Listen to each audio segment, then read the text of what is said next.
আসসালামু আলাইকুম। তোকে স্বাগতম জানিয়ে শুরু করছি আমার আজকের রান্না।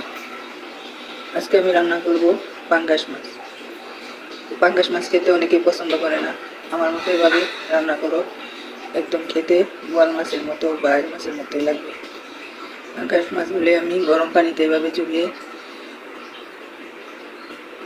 চামড়াটা উঠিয়ে নিছি।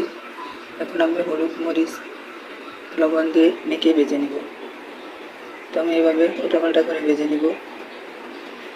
আমি ওই ফ্রাই প্যানে দিয়ে দিব পেঁয়াজ রসুন কুচি, গোল্ডেন কালার করে ভেজে দিয়ে দিব আদা রসুন বাটা, দিয়ে দিব 1 কাপ পানি, আর দিয়ে দিব হলুদ মরিচ লবণ জিরা ধনিয়া অল্প মাছের মশলাগুলো দিয়ে হালকা হাতে নাড়াচাড়া করে মিশিয়ে ঢাকনা দিয়ে ঢেকে কষিয়ে নেব। এই তো মশলাটা কষানো হচ্ছে, দিয়ে দিব কাঁচামরিচ ফালি করা আর দুল দল আলু।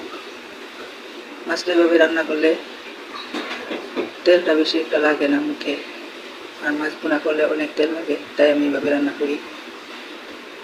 তো বন্ধুরা দেখো কালারটা কত সুন্দর আসছে, তোমরা এভাবে একটু রান্না করে খেয়ে দেখো, অনেক সুস্বাদু।